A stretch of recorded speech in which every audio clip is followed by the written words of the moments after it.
On today's show, Luka Doncic returns, but the Mavs fall by 1 in Game 4. What went wrong for the Mavericks? Oh, and another foul was just called on the Dallas Mavericks. Talk about that and more on today's Locked On Mavs. I'm Luka Doncic, and this is Locked On Mavericks podcast. Dallas Mavericks are NBA champions. Bang! Bang! It's good! And the Mavericks have won the game! If you don't believe, you shouldn't be here.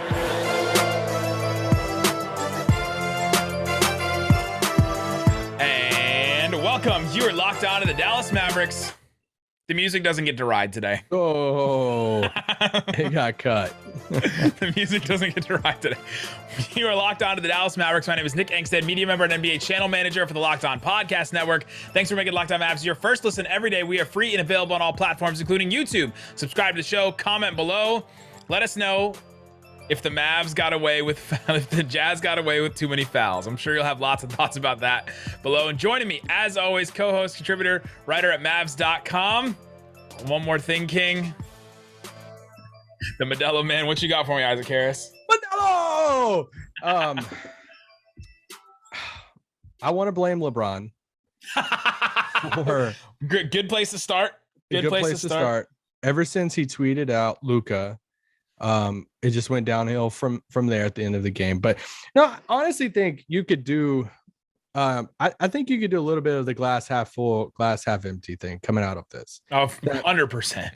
I know we did it after game one, but I think you could do it again after this game of if you just zoomed out and said Luka misses the first 3 games of the series and you come out of game 4 and it's tied 2-2, then I think all Mavs fans are thrilled.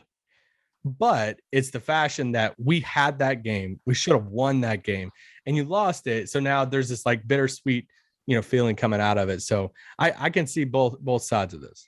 And there's like a momentum factor if you consider that at all. But you have to think the Mavs now have to win 2 of the last 3 games and they're both at home. Yeah. Right. Yeah. That's it. Yeah. Win 2 of the last 3. It's a 3-game series right now. It's tied 3-game series and 2 of your games are at home. That's good. Yeah. Yeah, it's a 3-game series, like you said. Luka, plays, he ended up playing 34 minutes in this game, roughly. I was wondering, like, man, we watched the game together and we're like, what's his minutes at? Starting the 4th and all that stuff. And he didn't look like normal Luka. I think that's safe to say. He wasn't 100%. I mean, 70%, 80%. I don't know, whatever number you want to put on it. But he's still 80% speed.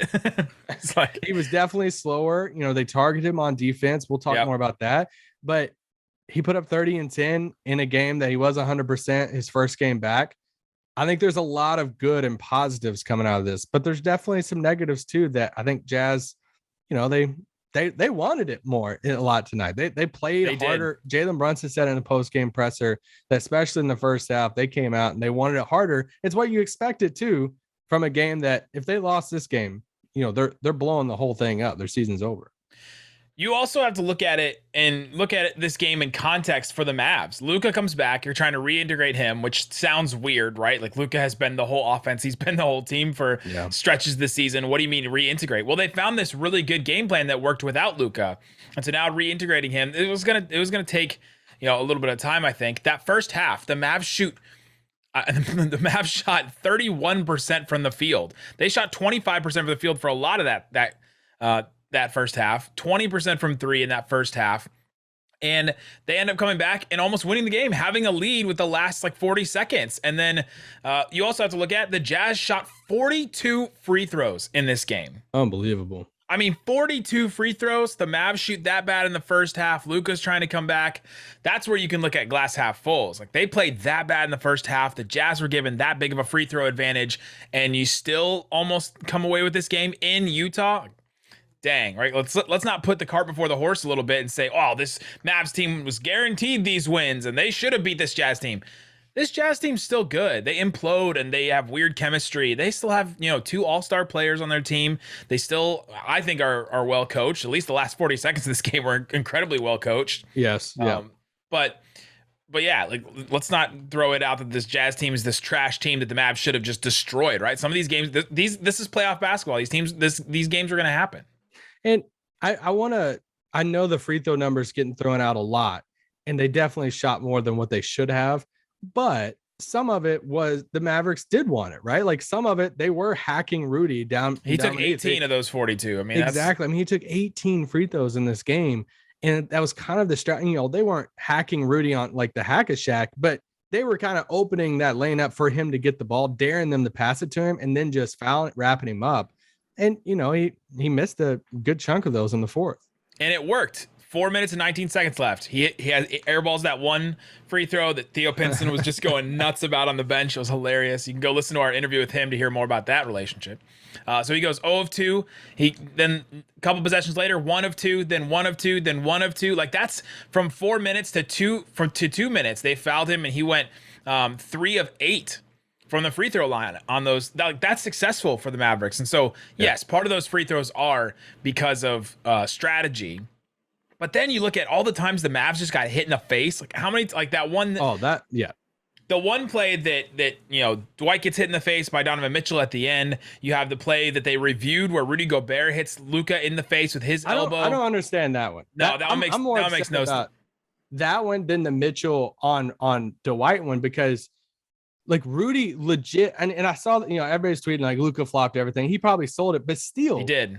Rudy's right elbow connects with Luka's in his face. Not holding on to the ball.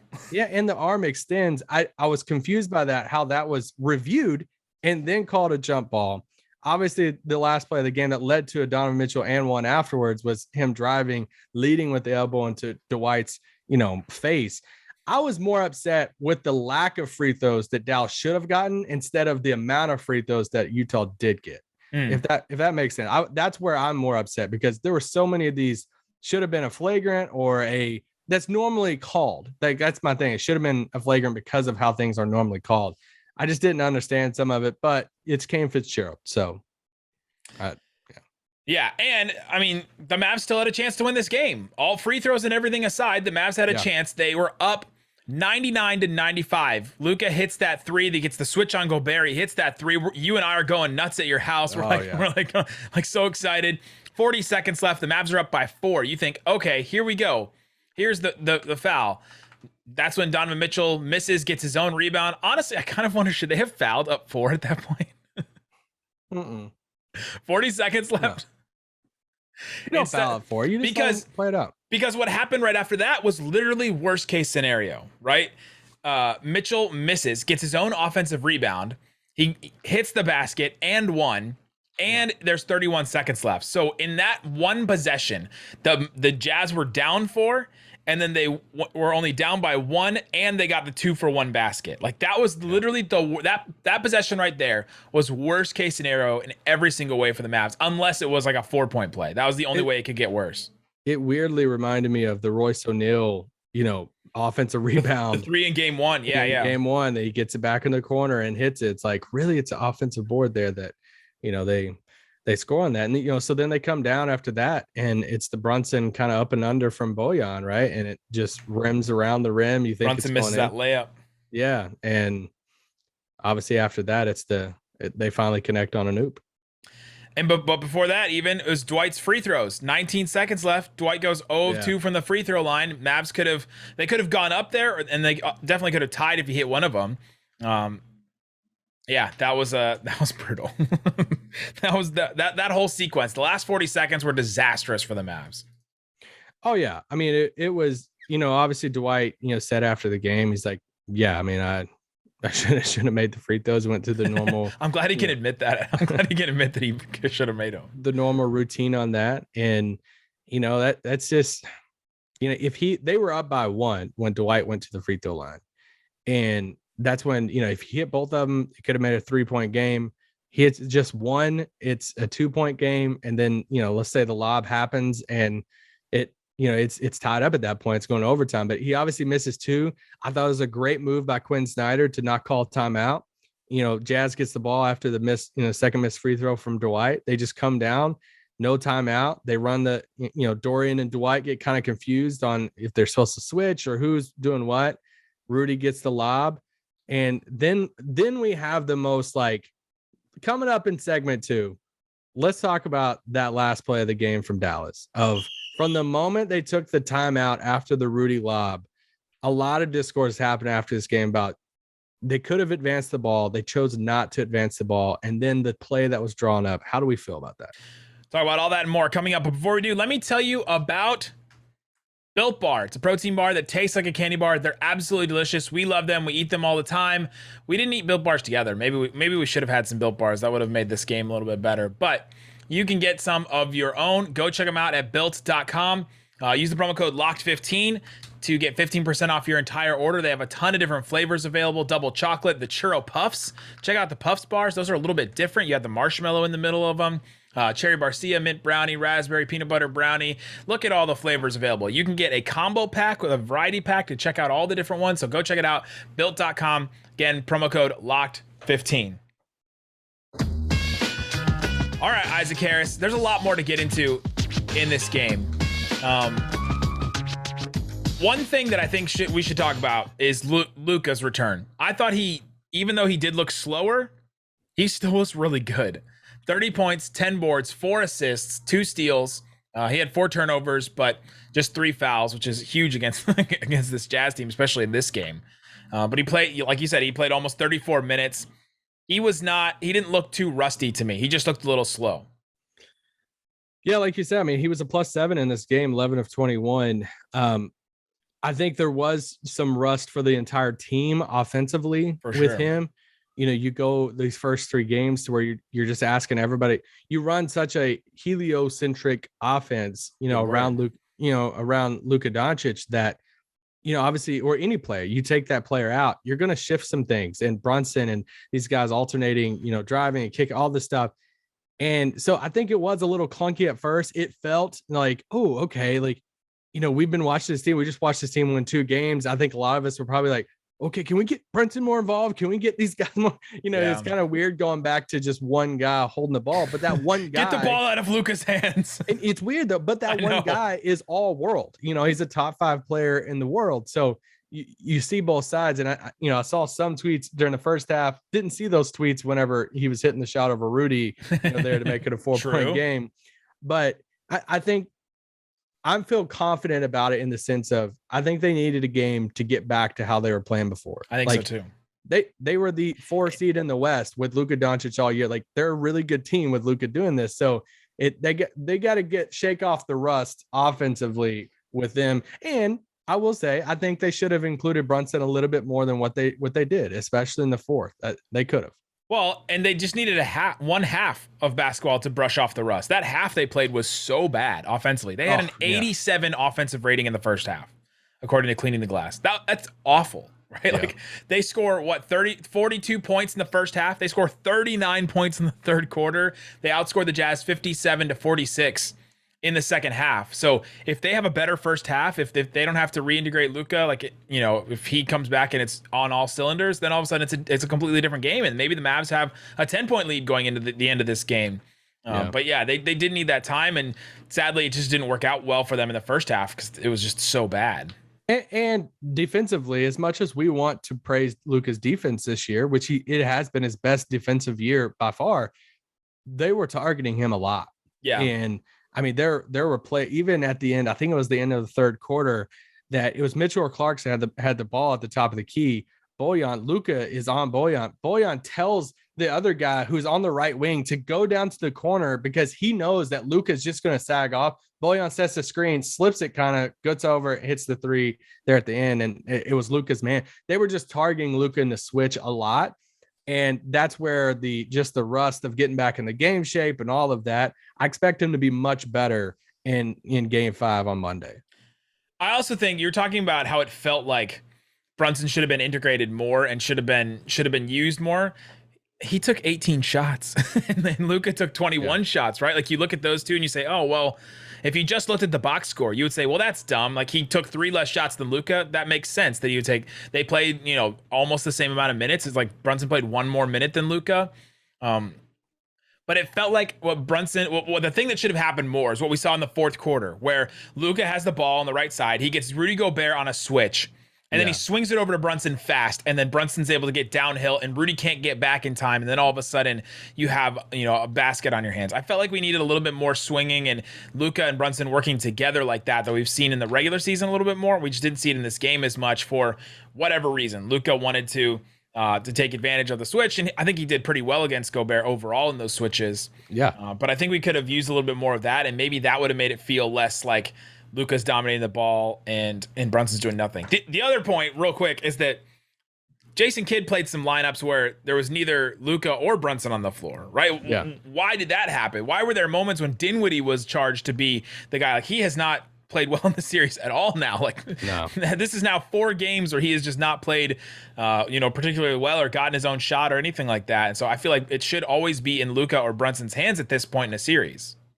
Yeah, 100%. And you keep on waiting for Dinwiddie to kind of have a, it's not like he's just a black hole out there. Yeah, he hasn't been awful. He hasn't been awful. It's just, I think a lot of Mavs fans went into this series with like a high expectation of, he could put up 33 in this, in a game. He just hadn't had that game yet. And he struggled a little bit with it. But the other thing about Dinwiddie is that the shot. So Dinwiddie gets the shot at the end. And if the Dinwiddie 3 goes in at the end, the Mavs win the game. And all of a sudden, like, we're celebrating and saying, look at what the Mavs just got away with. They got away with highway robbery because of this game and all those reasons we said earlier. It's the same exact play they ran against Boston. Yeah. Like when Dinwiddie hit that game winner. Yeah. So let's go back to that play. I know we teased it a little bit ago, but they called timeout after the Rudy, the Rudy lob, and they didn't advance the ball. Okay. So, and people instantly pointed that out. They obviously elected with, hey, we just want more space, them dribbling it up and all of that to work. My only issue with it is now, obviously, we could say in hindsight, that didn't whatever. But Jason Kidd is really good at out of timeout, after timeout plays, and like there are stats behind it and everything to where if they would have advanced the ball, what if you did advance it and then drew up a play, because you're down by just 1. And if there's ever a time that we've heard the, hey, drive, I shouldn't take these 30-foot step backs and all this stuff. I wish Luka would drive instead of. It's like they called the timeout.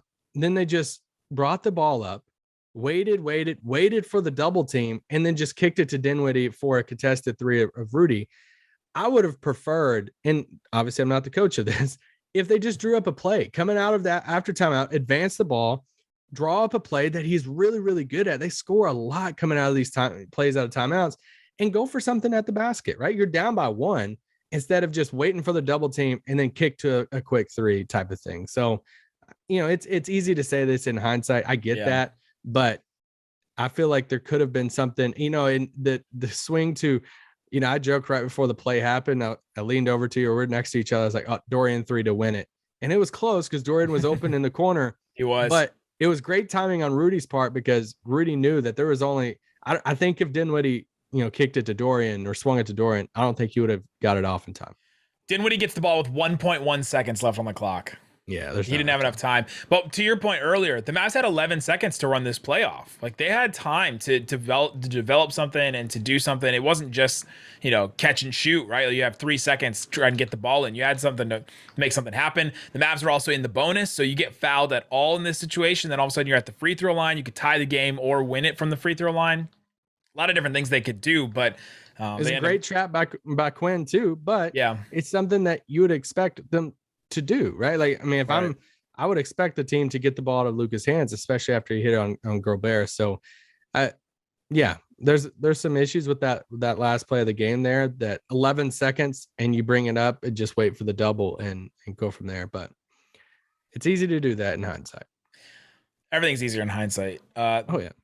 Coming up, the one thing that the Mavericks talked about in the post-game comments that they want to focus on for Game 5, what they have to change for Game 5. We'll talk about that coming up. But before we do, let me tell you about Athletic Greens. It's the best thing you can do for your body in 60 seconds. Start your morning every day with Athletic Greens. You just take the AG1, it's the product. You take that powder, put it in a glass of 8 ounces of water. They give you a little a cup thing that you can put it in, and then you can screw the lid on and you shake it up, and then you have it. You can use that, and it is 75 high-quality vitamins, minerals, whole food-sourced superfoods, probiotics, and adaptogens that you can get to start your day. That special blend of ingredients supports your gut health, nervous system, immune system, your energy, recovery, focus, and aging. All the things that you want and need. So get it for yourself, get it for somebody else. Right now, reclaim your health and arm your immune system with convenient daily nutrition. It's just one scoop in a cup of water every day. That's it. No need for a million different pills or supplements or all that kind of stuff. So go check it out. Athletic Greens is going to give you a 1-year free supply of immune-supporting vitamin D and 5 free travel packs with your first purchase. All you have to do is visit athleticgreens.com/NBA network. Again, that's athleticgreens.com/NBA network. Take ownership of your health and pick up the ultimate daily nutritional insurance, AG1 by Athletic Greens. All right, Isaac Harris. The one thing the Mavericks talked about a lot, everybody mentioned, Kidd mentioned it, Luka mentioned it, Brunson mentioned it, that they need to change for Game 5 is fouling. Yeah. We can complain all we want about the refs were unfair and Kane Fitzgerald and blah, blah, blah, and the physicality of the Jazz. The Mavs just need to not foul. Maxi Kleber has been in foul trouble now 2 games in a row, and it has absolutely killed the Mavs because the difference between Maxi Kleber and Davis Bertans in as the 5 is huge, like massive for the Mavs.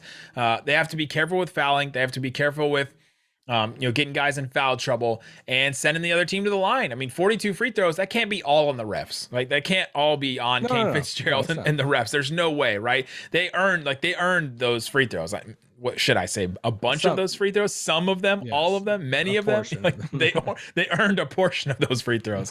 But yeah, that's the one thing they kept mentioning. Oh my God, is this true? Gobert had 10 offensive rebounds in this game? Yeah.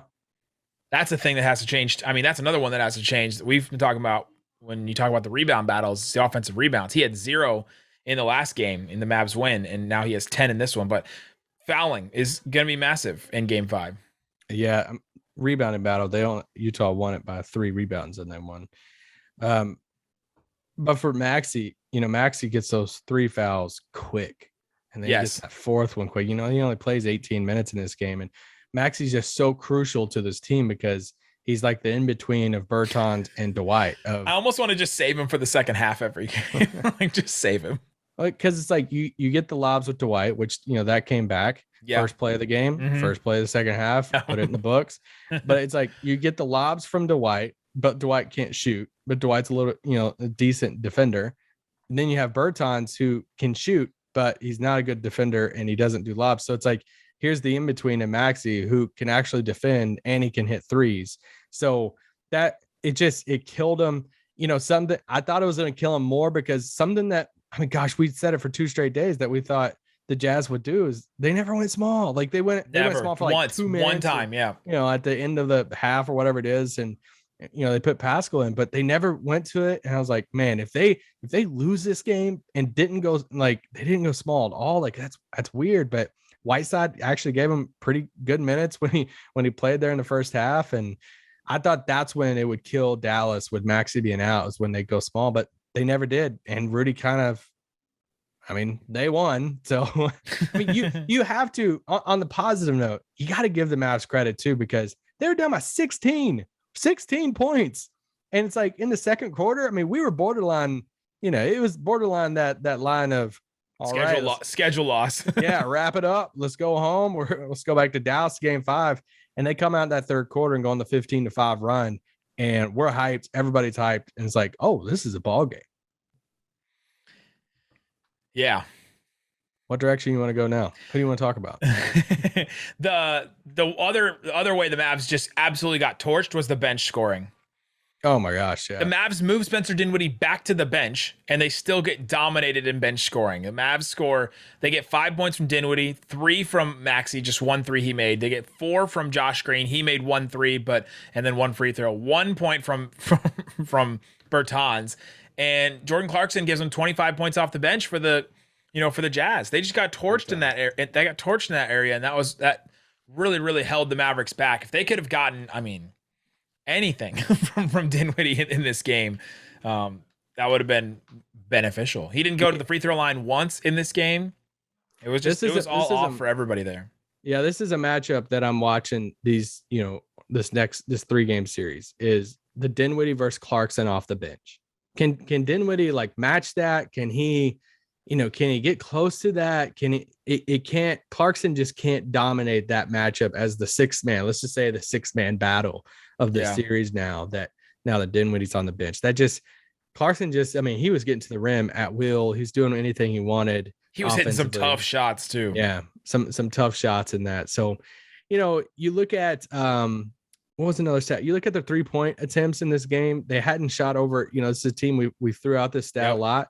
But they average over 40 a game, right at 40 a game. They haven't shot over 30 in the series so far in the first 3 games. And this game, they shot 35. They hit 10 of those. So, it's just 28%, but they at least shot them. Dallas shot 44 in this game, but only 34%. So Dallas missed 29 3-pointers in this game. So. You also look at shot attempts, right? The last game for the Jazz, they shot 69 shots. Nice.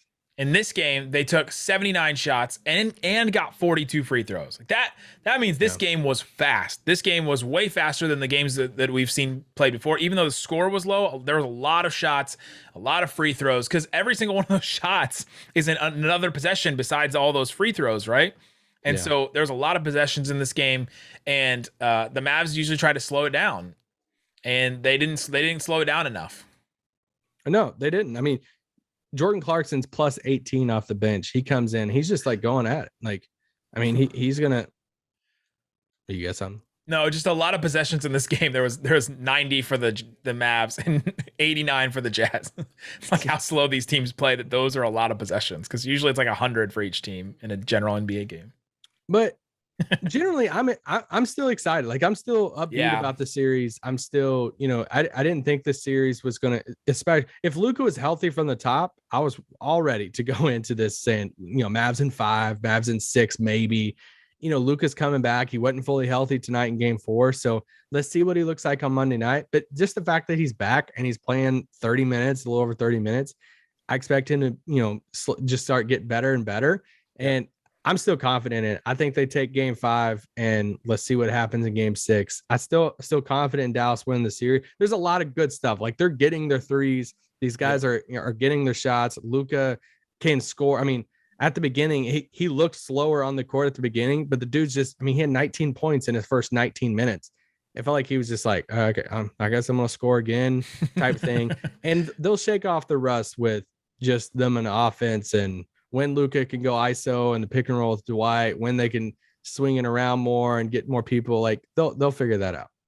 I would also watch Brunson. He's been playing a lot of minutes. He's got a lot of offensive responsibility on him. He also has a lot of like defensive matchups that they're going at him a little bit on defense. And so I wonder how he would have played without Luka in this game. Like, was he going to get worn down by this game? Because it was a pretty quick turnaround. You have like a later game on Friday. You have a later game on Thursday night, and then you have an earlier game on Saturday.